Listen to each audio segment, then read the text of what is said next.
है कि यह पयोव्रत है। फाल्गुन प्रतिपदा से लेकर के जो माँ जो बहन इस व्रत को करती है उसके घर में नारायण का भक्त उनके घर में जन्म लेकर के आता है। फाल्गुन शुक्ल पक्ष प्रतिपदा, फाल्गुन जाना फाल्गुन को महीना, शुक्ल पक्ष परमा तिथि से त्रयोदशी तक यानी 13 तक जो इस व्रत को करता है उसके घर में साक्षात नारायण भगवान का आगमन होता है, नारायण जैसा पुत्र होता है। वो माता अदिति के लाने यही व्रत बताया। माता ने व्रत किया और व्रत के प्रभाव से वामन भगवान, भादों का महीना कछु बहुत ही बड़ो है, नहीं है, बहुत सुंदर महीना है। भादों के महीना में कृष्ण, भादों के महीना में राधा, भादों के महीना में बलराम और भादों के महीना में सुखदेव भगवान ने परीक्षित के लाने कथा सुनाई। बहुत सुंदर महीना है, बहुत पुण्य पवित्र महीना है। भादों का महीना आ रहा है, ठीक भादो शुक्ल पक्ष द्वादशी तिथि के दिन वामन भगवान के रूप में नारायण भगवान प्रकट हो गए। बोले मां मांगो, तुमने हमारा व्रत किया है, हम तुम्हारे ते आए हैं। भाई प्रकट कृपाला, भगवान कबल कूप से जन्म नहीं ले। भाई प्रकट कृपाला दीन दयाला, मांगो क्या चाहिए। बोले आप हमारे पुत्र बन के आओ। बोले ठीक है माँ। बोले पुत्र बुलाने से क्यों, क्या काम है। बोले राजा बलि के ऊपर हो गई, राजा बलि ने हमारे पुत्रों को घर छीन लो, पुत्र बेचारे मारे मारे फिर रहे हैं, या ताई आप हमारे पुत्र बन के आओ। अच्छा बोले हाँ। बोले माँ ध्यान से सुनना, माँ जिनके ऊपर संतों की कृपा हो जाए, जिनके ऊपर माता पिता की कृपा हो जाए, जिनके ऊपर गुरु की कृपा हो जाए, ओखो माँ हरावे वारे हम भी नहीं है। जो उनके ऊपर तीन की कृपा हो जाए, संत की, माता पिता की और गुरु की, ओखो संसार में कौन हरावे वाला नहीं है। ध्यान रखियो, भगवान कह रहे माँ हम भी नहीं हरा सका। राजा बलि के ऊपर तीनों की कृपा हो गई, माता पिता गुरु और संत भगवान। अच्छा बोले हाँ। तो बोले सुनो माँ हम बामन बन के आएंगे। और बामन का काम क्या है, मांगना।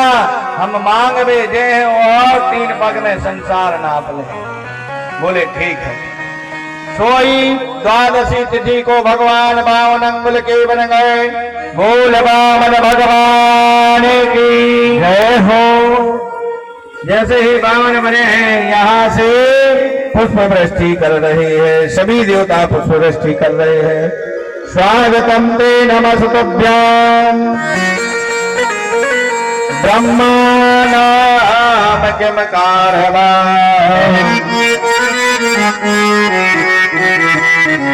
ब्रह्मर्षिणं तपा साक्षात् मन्यते त्वया वपुरा।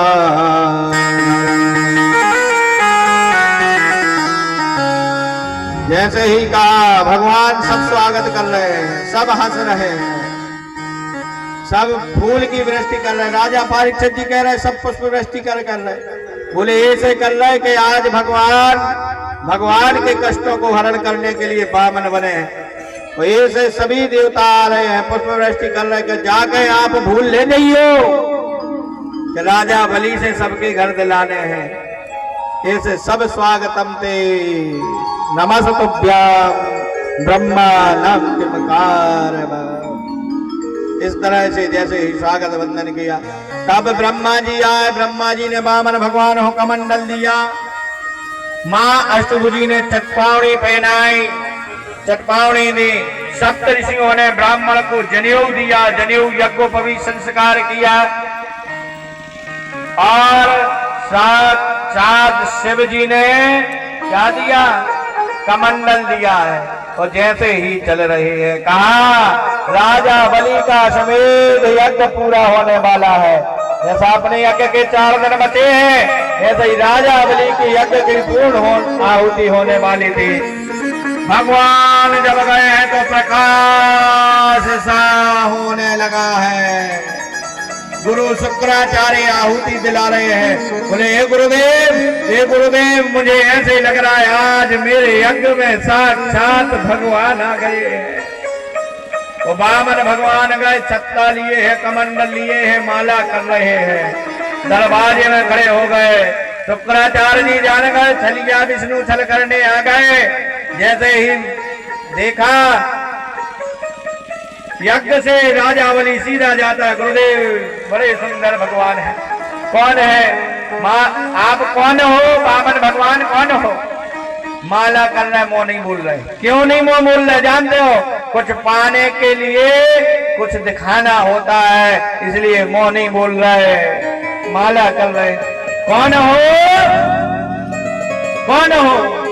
आप कहां से आए हो?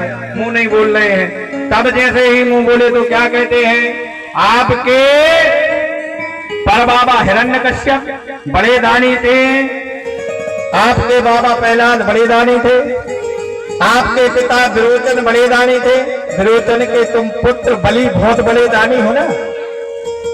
ओहो गुरुजी, ये नन्ना सा